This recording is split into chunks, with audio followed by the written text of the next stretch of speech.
Colorado Territory, 1874. The snow was still clinging to the edge of spring when Zadie Hart stumbled out of the ravine, her dress torn, her side bleeding, and her husband's voice echoing in her ears cold and final. "You were always more trouble than you were worth."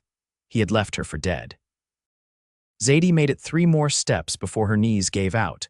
She would have died there, half covered in pine needles, if the cowboy had not been riding back from delivering horses to a ranch over near Gunnison.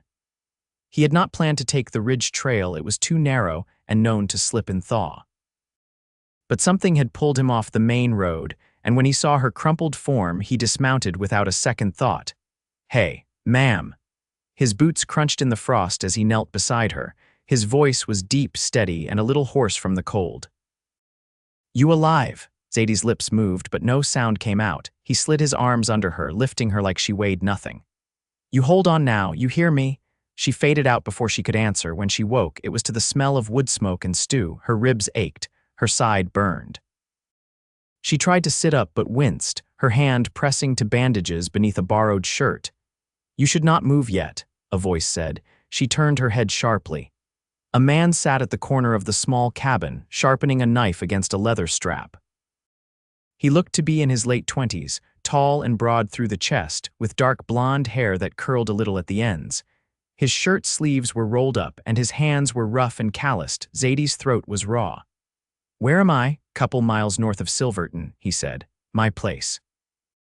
"Found you out past the ridge trail. Looked like you took a bad fall." Zadie blinked slowly. "No, I was pushed." That knife stopped moving. "By who?" She closed her eyes. "My husband." The silence held for a beat too long. The cowboy set the knife down and stood. "You want to tell me your name?" "Zadie Hart." He nodded once. "I am Yates Dalton." He passed her a tin cup of water. She took it, hands trembling. "I cleaned the wound best I could. It will scar," he said, "but you will live." Zadie looked around.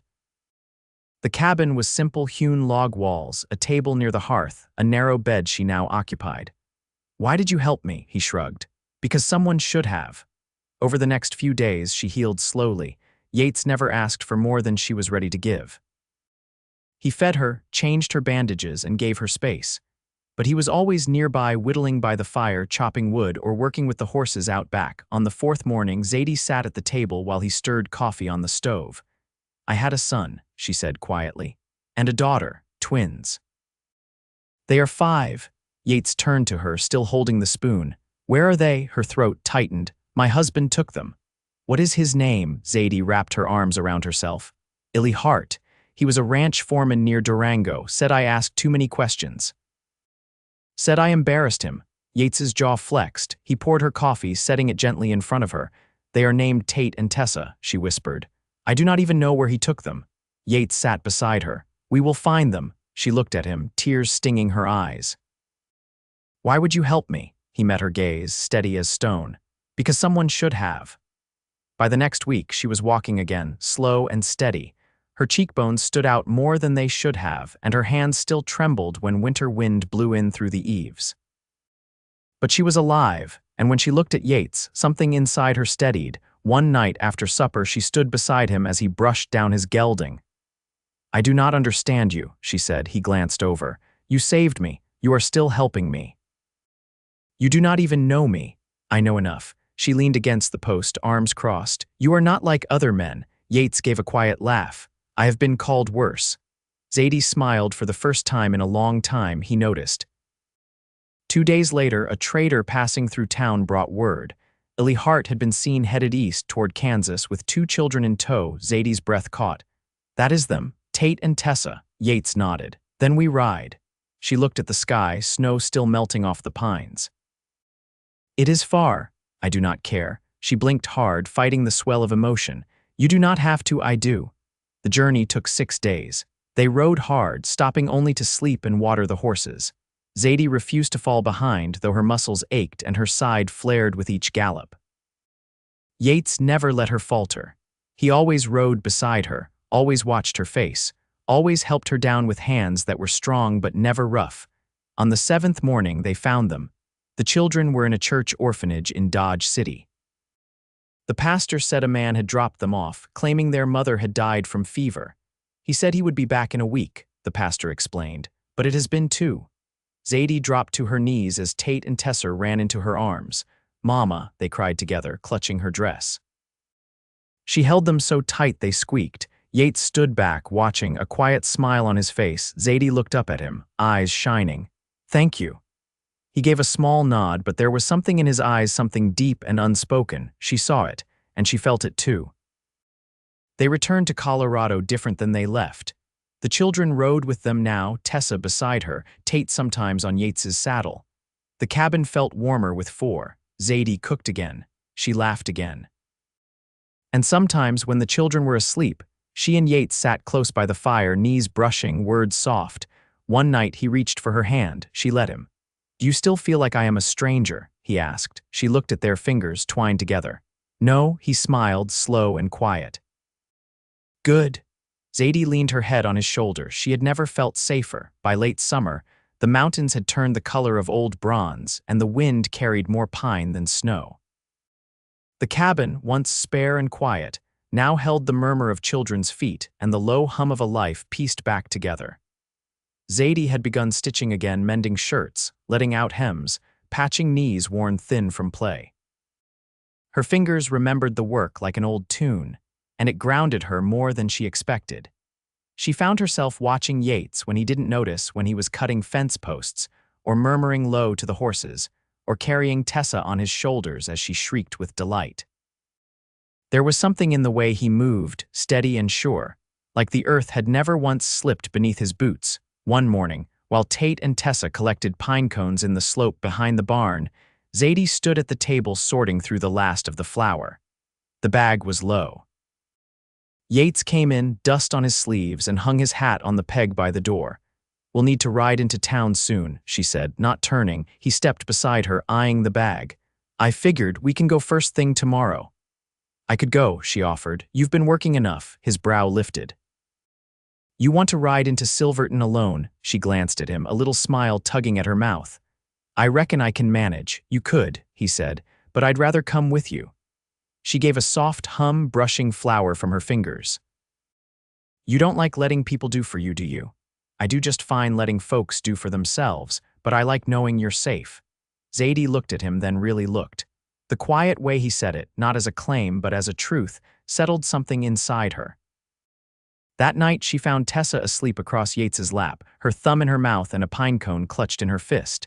He was reading softly from a weathered book, his voice low. Zadie leaned in the doorway, arms crossed, watching the way he adjusted so she didn't stir. "She's taken to you," she said. "She's a bossy thing," he murmured, brushing a curl from the girl's cheek. "Keeps telling me I braid her hair wrong." "You do," Zadie said, smiling, "but she likes the attention." He looked up at her, eyes warm beneath the lamplight. "You ever think about what comes next?" She stepped into the room, folding a quilt over Tessa's shoulders. "I try not to borrow too far ahead." Yates nodded. "Fair." But later, after the children were tucked in and the fire burned low, he stood beside her on the porch, arms folded, eyes on the stars. "I've been thinking about building on," he said. She turned toward him. "The cabin," he nodded. 2 more rooms, maybe a root cellar. Better space for the children. Zadie's hands gripped the railing. "That sounds like a plan a man makes when he intends to stay put." "I do." She watched his profile, the way the light caught the side of his face. "You're sure?" "I've never been more." Her throat tightened, but she didn't look away. "I don't want them to be pulled up again. I don't want to be either." "They won't be," he said. "Neither will you." She reached for his hand, and this time, when their fingers laced, she didn't let go. In the morning, they rode into town, the children packed with bread and boiled eggs, their chatter filling the trail. Zadie sat easy in the saddle now. Her side still ached in the cold, but she bore it like she bore most things, with quiet grit and no complaint. While Yates loaded feed and flour, she stepped into the mercantile, the bell above the door ringing deep. The shopkeeper, a woman past 50 with a stern mouth, glanced up from her ledger. "Zadie Hart," she said, setting her spectacles down. "You're a sight." Zadie kept her spine straight. "I need needles, thread, and salt." The woman nodded slowly, pulling items into a basket. "Folks been talking," she said. Zadie met her gaze. "Let them." A pause. Then the woman's eyes softened. "Heard that Cowboy built you a garden plot. That true?" Zadie smiled just a little. It is. Then he's got good sense. She pushed the basket forward. Don't let the talk get in your way. Zadie took the basket with both hands. I won't. Outside, Yates tied the last bundle behind his saddle. Tate and Tessa ran ahead, chasing each other through the dust. Any trouble? He asked. Zadie shook her head. None that matters. He helped her mount, his hand lingering a second longer than it needed to. She didn't mind. They rode home slow, letting the horses pick their pace, the sun warm on their backs. Tessa dozed against her mother's shoulder. Tate leaned into Yates, asking questions about birds and sky and the shapes of clouds. When they reached the cabin, Zadie laid the sleeping girl down and stepped out to find Yates near the well, drawing buckets for the horses. She walked to him, her skirts brushing the grass. I want to help build it, she said. He looked up. The rooms, she nodded, all of it. I want to be part of what comes next. He set the bucket down, wiped his hands on his trousers, and faced her. All right, he said, and then he kissed her. It wasn't rushed, it wasn't hesitant. It was the kind of kiss that settled something long restless, the kind where two people meet where they both already are. When they broke apart, his hand rested just behind her neck, and her forehead leaned into his. They didn't speak. They didn't need to. By mid-September, the aspens had begun to turn first one golden tree, then 100, until the hills behind the cabin looked brushed in firelight. The air carried the tang of wood smoke and the hush of seasons shifting. Yates had started cutting timber for the addition, stacking the boards neatly at the edge of the clearing, each one measured and notched with care. Zadie used the hours while the children napped to draw out plans on scrap paper where the bedrooms would sit, how the small hallway might run, which window would catch the sunrise best. Her lines weren't perfect, but they were steady, and when she handed the paper to Yates, he studied it without comment, only nodding as if he'd already imagined it the same way. That evening, while she peeled potatoes by lantern light, he leaned against the kitchen doorway, arms crossed, watching her hands move. You ever build anything before? He asked. She wiped her wrist across her brow. Not much more than a chicken coop. But I know how to hold a beam steady, and I can drive a nail if someone shows me the right angle. Yates stepped forward, quiet as always. It isn't about strength most times, it's about knowing where to put it. Zadie looked up at him. That true for everything? He tipped his head once. Far as I've seen. She set the knife down, brushing a curl behind her ear.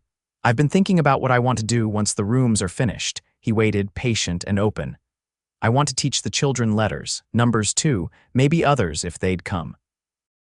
There's no schoolhouse nearby, and I still have my readers. Yates reached for one of the potatoes. You've got the spine for it. Zadie raised an eyebrow. I thought teachers were supposed to be gentle. He grinned, peeling in long, even strokes. I didn't say you weren't. They worked side by side until the pot was full. That night, after the children had curled into their quilts, Zadie found him outside working by lantern. He was setting the foundation stones, his shirt damp with sweat despite the cold creeping in. She carried out a tin of water, setting it beside him. You should rest, she said. He squatted back on his heels, breath misting as he exhaled. I don't mind. She sat on the edge of the porch. You don't talk much about your folks. Yates wiped his hands on a rag. Not much to say. Father died when I was 15. Mother followed 2 winters later.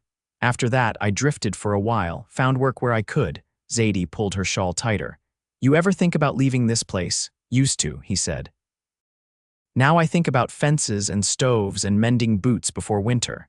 She looked at him then, really looked the way his hands moved with purpose, how his eyes stayed on hers when he spoke. You're not what I expected. He set the rag down. Neither are you. The silence that followed wasn't heavy. It breathed between them like something living. In the days that followed, the build began in earnest. Tate carried nails in an apron too big for him. Tessa collected smooth stones for the hearth they planned to lay. Zadie measured and cut alongside Yates, her hands blistered but sure. They rose early and worked late, and each evening when the children were tucked in, they sat together beneath the stars, their boots dusted with sawdust, their shoulders close. One night as the fire crackled low, Yates turned toward her. Do you ever think about marrying again? Zadie watched the flames shift. I used to think I'd never trust a man again, but now. She hesitated. Now I think maybe I was wrong. He didn't speak, only waited. She lifted her eyes to his. You don't ask for anything you don't give first. I didn't know people like you existed. Yates reached over, his hand resting warm over hers. I'm not in a hurry, but I won't go anywhere you aren't. Zadie closed her fingers around his. Then stay. He leaned forward, his forehead brushing hers. I will. That winter, snow came early. They finished the rooms just before the first snowfall, and the children ran from one to the other in wool socks, shrieking with delight. Zadie sewed curtains from old feed sacks, and Yates carved wooden hooks for coats beside the door. There was no ceremony, no preacher, no papers. But one morning, as frost clung to the window panes and the stove crackled strong, Yates handed her a ring carved from bone and bent with wire. It isn't gold, he said. Zadie slipped it on. I don't need gold. They stood there quiet and close while the kettle hissed and the sun rose over the mountains, and nothing was missing. February settled in hard and white. The snow came thick overnight, burying the woodpile and pressing against the cabin windows in soft drifts. Inside, the warmth held steady. Yates had lined the walls with extra chinking, and Zadie kept the stove fed with a rhythm that felt second nature now. The children passed their days with slates and chalk, their letters growing neater by the week, their laughter easy. One afternoon, while the wind rattled across the roof and the sky dimmed early, Zadie set down her mending and crossed to the shelf where she kept the ledgers. She ran her finger down the edge of the page, paused, then turned toward Yates, who was carving a latch for the bedroom door. We'll need more oats before spring, she said. He nodded without looking up. I'll ride to the mill once the weather gives. Zadie hesitated. I was thinking we could take the wagon, bring back flour too. Yates set the carving knife aside. You mean all of us? She met his eyes. They've never seen anything beyond the ridge, might be good for them, and I'd like them to see more than these trees. Yates leaned back in the chair. You planning to make travelers out of them? I'm planning to make them curious. He gave a quiet sound that almost passed for a laugh. Then we'll go when the road clears. The next morning brought sun and ice. The snow had crusted overnight, brittle underfoot.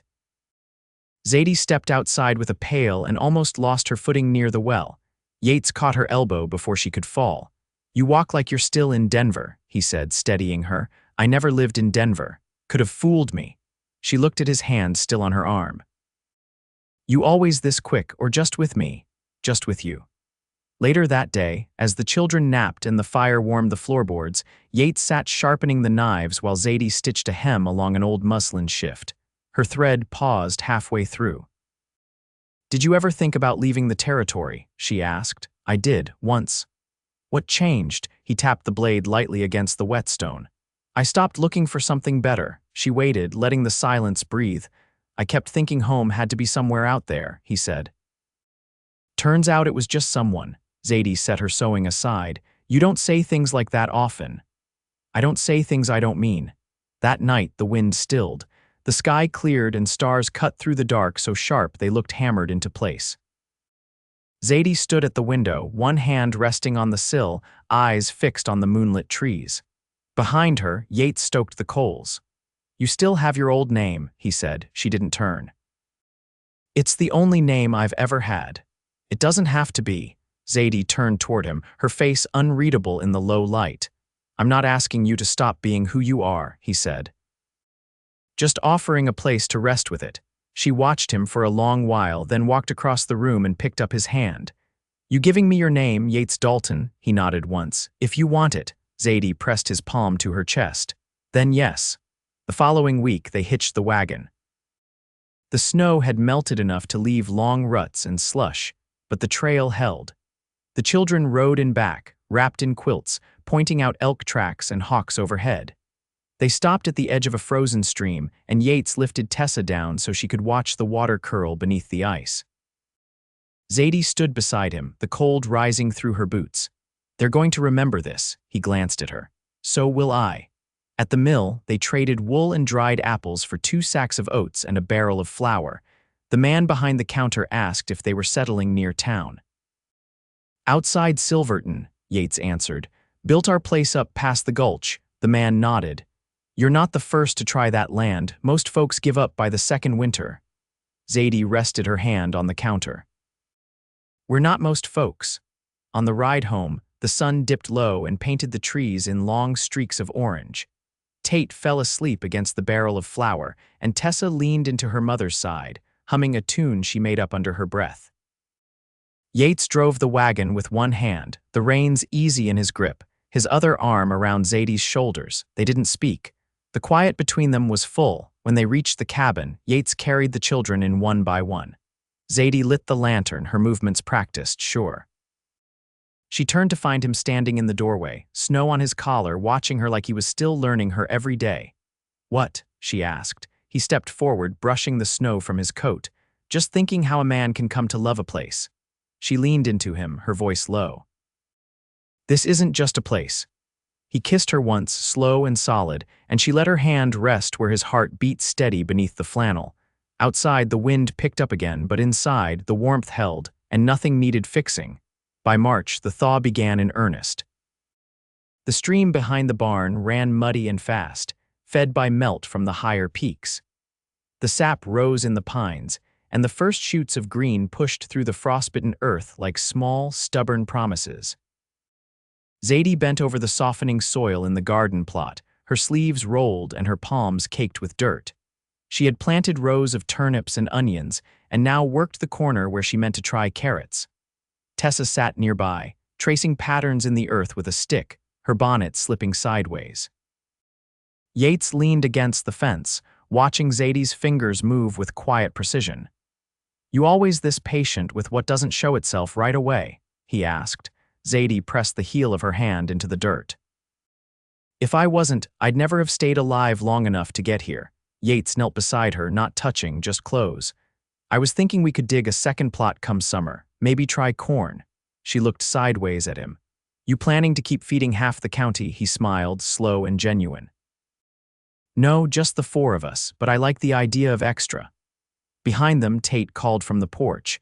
"There's someone coming up the trail." Zadie stood quickly, brushing her hands on her skirt, heart thudding. She shaded her eyes and followed the boy's gaze. A rider approached, older, bundled heavy against the wind, a wide-brimmed hat pulled low. As they neared, the shape of a woman became clear. She dismounted stiffly and tied her horse to the rail. "You Mrs. Dalton?" she asked, voice rasped from dust and age. Zadie blinked. "I am." The woman's eyes softened. "Name's Miriam Voss. I run the post office out of Durango now. Took over after my brother passed. I have a letter for you." Zadie stepped forward, confused. "I haven't written anyone." Miriam opened her bag and pulled out a folded paper, yellowed and worn. "This came through months ago. Sat in the wrong box, only just found it."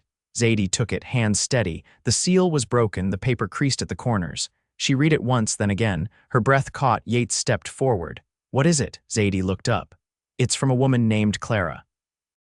She worked in Ellie's house as a cook before he left. She says he died in Kansas, took ill on his return trip. She tried to send word but wasn't sure where I'd gone."